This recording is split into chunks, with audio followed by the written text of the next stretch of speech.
Bonjour à tous, ravi de vous retrouver sur France 24. Bienvenue dans ce Paris Direct. C'est parti pour 3 heures d'information. Voici tout de suite les principaux titres du jour. Et cette petite phrase lâchée ce matin. Anthony Blinken a donc entamé ce matin une visite surprise à Kiev, quatrième déplacement du genre du chef de la diplomatie américaine depuis le début de la guerre. Les combats intenses sont en cours le long de la frontière. Des dizaines de kilomètres carrés ont basculé depuis vendredi aux mains des Russes. Cette opération qui pousse Kiev à mobiliser des renforts fait aujourd'hui craindre une percée russe face à une armée manquant déjà de ressources. En face, Kiev assure tenir bon pour le moment. Pierre Leduf. Et ces images à présent du Parlement géorgien, vaste mobilisation à l'heure où l'on se parle des opposants au projet controversé sur l'influence étrangère.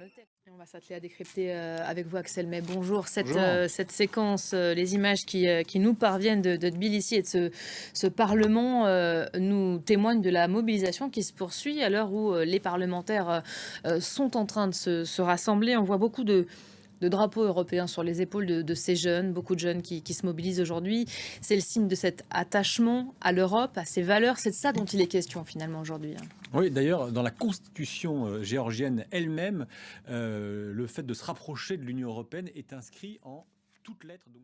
Voilà, tension toujours présente. Toujours présente. On aura l'occasion d'y revenir évidemment tout au long de cette journée. Merci beaucoup Axel pour le décryptage. Un chiffre à présent communiqué par l'ONU il y a quelques instants. Depuis le 6 mai, en 8 jours donc, ce sont près de 450 000 Gazaouis qui ont été déplacés à Rafah. Ce 14 mai, justement, marque les 76 ans de la création de l'État hébreu. Contexte très sombre et lourd cette année pour des commémorations. Après 7 mois de guerre, alors que plus de 130 otages sont toujours retenus par le Hamas dans la bande de Gaza. Elliot Samuel. Et cet appel à présent des autorités aux habitants de Nouvelle-Calédonie. Restez chez vous autant que possible. Voilà pour l'essentiel de l'actualité en cette mi-journée.